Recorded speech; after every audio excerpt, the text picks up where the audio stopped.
The Auditor-General today confirms that the SNP has a £1.2 billion black hole in social security spending. That's £1.2 billion for this year alone. And the SNP's benefit black hole is going to get even bigger, reaching £2 billion by 2030.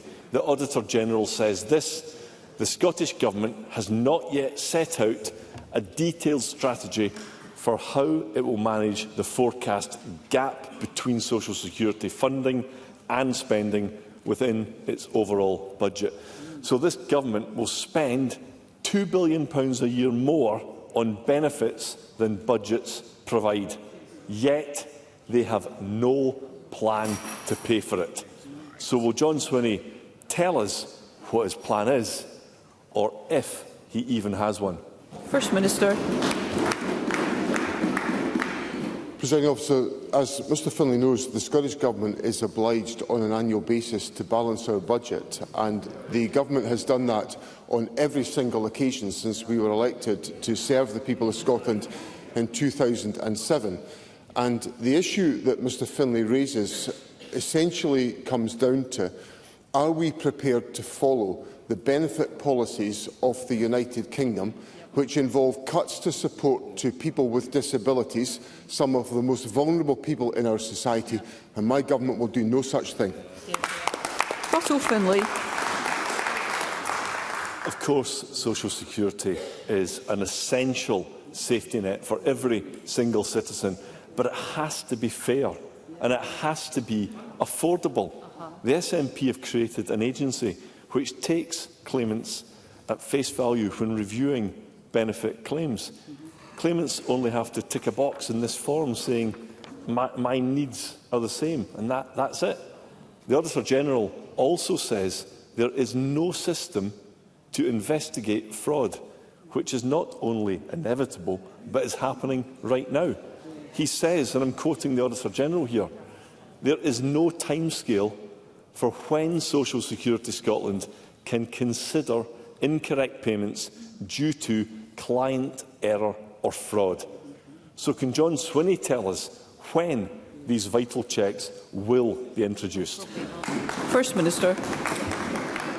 President Officer, one of the things that Mr Findlay omitted in his question was the fact that the Scottish Government, by the establishment of Social Security Scotland, has presided over the safe and effective transfer of personal independence payments to the adult disability payments for 350,000 disabled people in Scotland. Now, I want to take this opportunity to thank the staff of Social Security Scotland for doing such an excellent job in supporting some of the most vulnerable people in our society today. And if there are errors that are made in the system, or if there is evidence of fraud, these issues are already addressed by the systems that Social Security Scotland have in place. And those mechanisms are there to make sure that the public purse is protected, but also to make sure that support reaches those who need that support. And one of the undertones of Mr Findlay's question here, which he never gets round to answering, is whose benefits does he want to take away? Because we hear all of this rhetoric, but when it comes down to the hard, specific realities of whose benefits are getting withdrawn, Mr Findlay has got no answers. Russell Findlay. Well, it sounds to me like John Swinney saying the Auditor-General is wrong. And he's not. It's black and white. There are no systems in place to prevent fraud. And the Auditor-General also revealed today that 20% of PIP benefits are reduced or ended following standard review elsewhere in the UK. That's 20%. But for Scotland's equivalent benefit, it's just 3%. Again, and this is the words of the Auditor-General, this means, and I quote, Social Security Scotland does not have a reliable figure for the amount lost to fraud and error. Now, the SNP's approach isn't only naive and negligent, it is a betrayal of those in genuine need and of taxpayers. Can John Swinney tell us how much benefit fraud is taking place, or does he really have absolutely no idea? First Minister.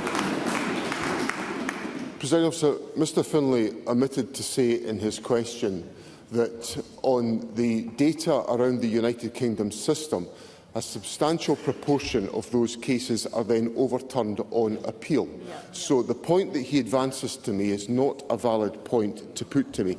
As I have indicated to Mr Findlay, the Scottish Government has put in place a system which is designed to meet the needs of some of the most vulnerable people in our society.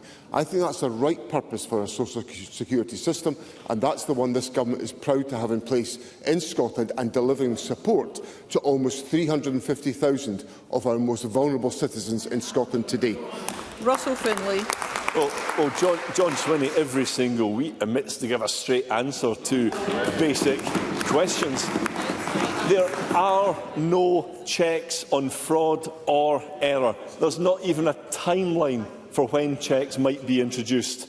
Scotland's soaring benefits bill is unsustainable, but John Swinney has got no plan to pay for it. A £2 billion black hole made by the SNP. Now, this morning, the Cabinet Minister, Angela Constance, was asked 5 times how this bill would be paid. 5 times. And the best answer that she could come up with was, and I quote, "The money comes from the people of Scotland." And I think that will send a shudder down the spine of every single taxpayer in Scotland. So how much exactly will the SNP raise taxes to pay for their £2 billion benefit black hole?